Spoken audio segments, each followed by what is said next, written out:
بسم اللہ الرحمن الرحیم نحمدہ ونصلی علی رسول الکریم اما بعد فاعوذ باللہ من الشیطان الرجیم بسم اللہ الرحمن الرحیم۔ ناظرین کرام، رمضان المبارک کا مہینہ ایک ایسا مہینہ ہے کہ جس کے اندر اللہ تبارک و تعالی نے مسلمانوں پر روزے فرض فرمائے۔ اس کی بہت ساری حکمتیں ہیں جن کے اندر سے آج ایک حکمت کے بارے میں ہم بات کریں گے، اور وہ ہے روزہ اور صبر۔ چونکہ روزہ جو ہے وہ مسلمانوں کے اندر صبر جیسی اعلیٰ خوبی بھی پیدا کرتا ہے، جیسا کہ نبی کریم صلی اللہ علیہ وآلہ وسلم نے فرمایا کہ وہ شہر الصبر والصبر ثوابہ جنہ، کہ رمضان المبارک کا ایک نام صبر بھی ہے، صبر کا مہینہ، یعنی وہ صبر کا مہینہ ہے، اور صبر کا جو ثواب ہے وہ صبر ثوابہ الجنہ، صبر کا جو ثواب ہے وہ صرف جنت ہے۔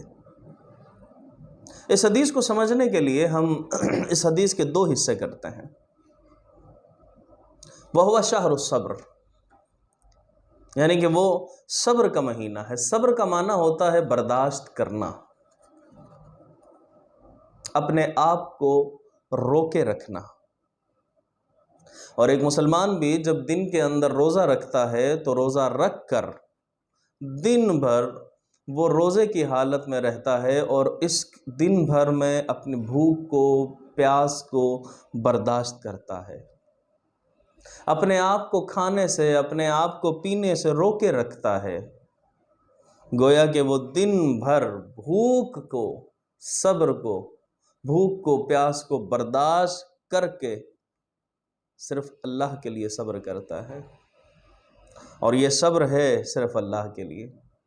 اور جب کوئی بندہ اللہ کے لیے تکلیف اٹھاتا ہے تو خالق کائنات بھی اس کے اوپر رحم و کرم کے پھر دروازے کھول دیتا ہے، رب کائنات بھی اس کی تمام تکالیف کو دور کر دیتا ہے، خالق کائنات بھی اس کو پریشانیوں سے نجات عطا فرما دیتا ہے، اور اس کی زندگی گویا کہ دنیا کے اندر ایک ایسے گلاب کے پھول کی مانند ہو جاتی ہے کہ اس کی ٹہنی کے اوپر اگر ہم دیکھیں تو اوپر پھول لگا ہوتا ہے، لیکن ٹہنی کے اندر کانٹے ہوتے ہیں، اور اس کی زندگی ایک اس گلاب کے پھول کی جیسے کہ ہر کوئی چاہتا ہے کہ اس کو لے اور سونگھے، اس سے خوشبو حاصل کرے، اور ہر کسی کو وہ خوشبو اپنی طرف کھینچتی ہے۔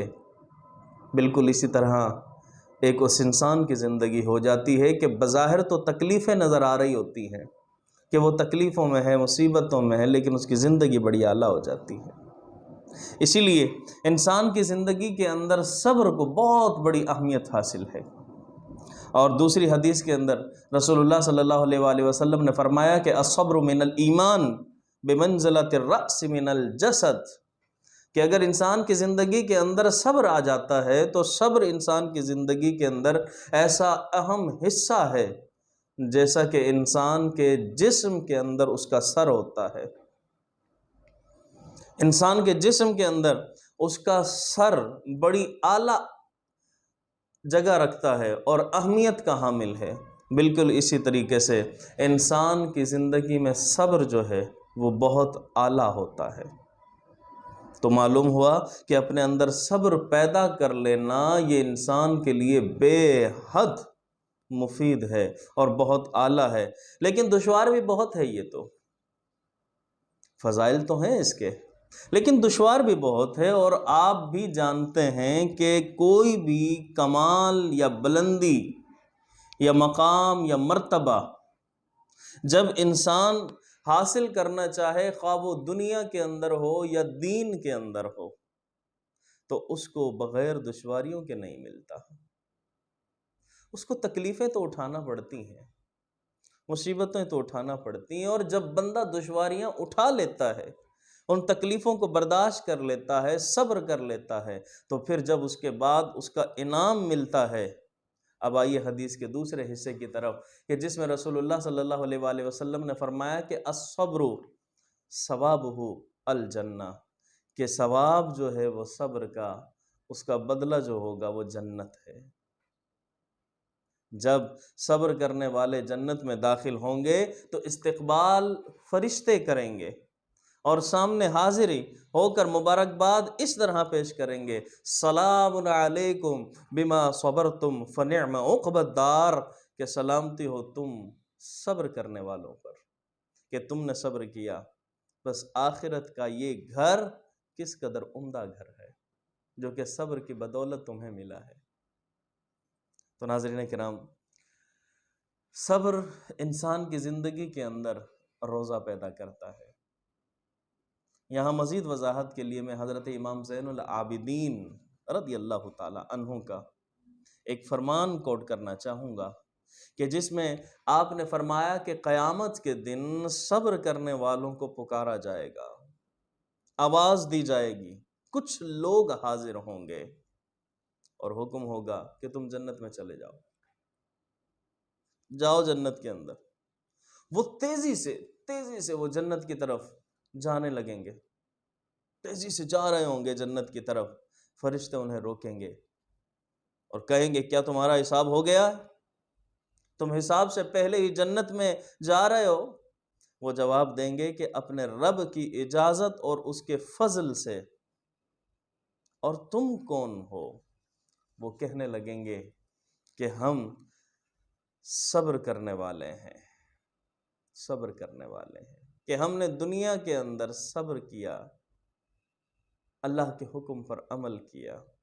بس فرشتے کہیں گے کہ تم جنت میں داخل ہو جاؤ، کہ نیک عمل کرنے والوں کا اجر بہت ہی اچھا ہوتا ہے، بہت ہی اعلیٰ ہوتا ہے۔ تو ناظرین کرام، ہم یوں بھی کہہ سکتے ہیں کہ صبر کا انعام آزادی بھی ہوتا ہے، آزادی بھی ہوتا ہے۔ اور جو بندہ صبر کر لیتا ہے، اللہ تبارک و تعالی اسے جہنم سے آزاد فرما دیتا ہے، آگ سے آزاد فرما دیتا ہے، جہنم کے عذاب سے آزاد کر دیتا ہے۔ حضرت سلیمان علیہ السلام کے زمانے کے اندر ایک شخص نے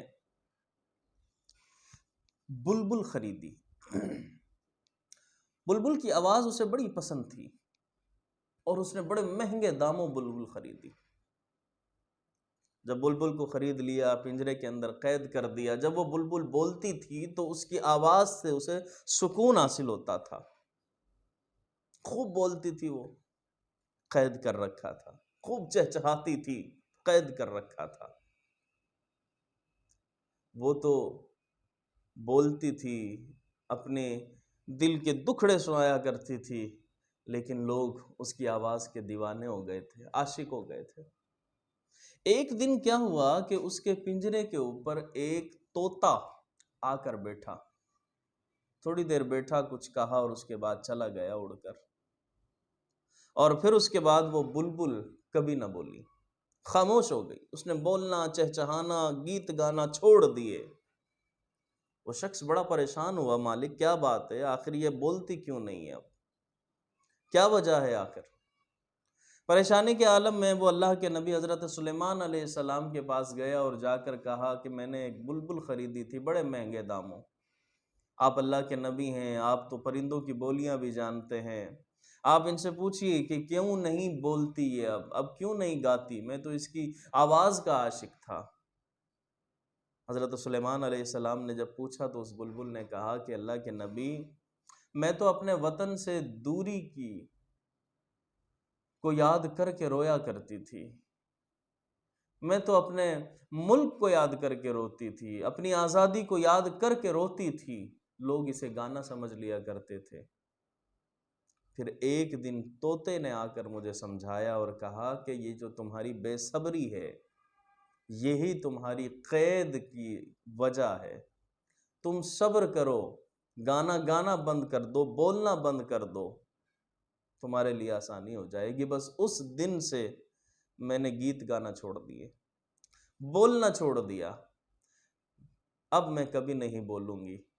حضرت سلیمان علیہ السلام نے اس شخص کو بلایا اور کہا کہ بھئی اب یہ تمہاری بلبل کبھی نہیں بولے گی۔ اس نے کہا کہ میں تو اس کی آواز کا عاشق تھا، جب یہ بولے گی نہیں تو پھر اس کو قید رکھنے کا فائدہ کیا ہے؟ اس نے اس کو کھولا، آزاد کر دیا۔ جب وہ آزاد ہو گئی تو دور جا کر دیوار پر بیٹھ گئی اور کہا کہ تمام تعریف اس رب کے لیے کہ جس نے انڈے میں تخلیق کیا اور پھر اس کے بعد زندگی عطا کی اور آزادی بھی آج اسی نے نصیب فرمائی۔ تو ناظرین کرام ذرا غور کر لیجئے کہ وہاں اس نے صبر کیا تکلیف پر تو اسے آزادیاں حاصل ہو گئی۔ تو یہاں پر بھی بندہ اگر دنیا کے اندر روزے رکھتا ہے اور روزے رکھ کر تکلیف پر صبر کرے گا، بھوک کو برداشت کرے گا، پیاس کو برداشت کرے گا اللہ کے لیے، تو خالق کائنات کل آخرت کے اندر اس کو بھی کامیابی عطا فرمائے گا۔ بہرحال ناظرین کرام، صبر جو ہے وہ ایک بہت عظیم دولت ہے، بہت اعلیٰ دولت ہے کہ جب مسلمان پورے مہینے کے روزے رکھتا ہے اور شریعت کے احکام کی جب وہ پابندی کرتا ہے تو وہ اس کے اندر صبر کی قوت پیدا کر دیتا ہے۔ اسی لیے اس مہینے کو شہر الصبر بھی قرار دیا کہ یہ مہینہ صبر کا مہینہ ہے۔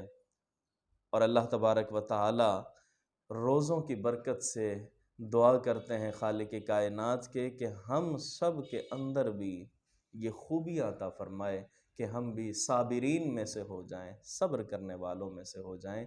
آمین۔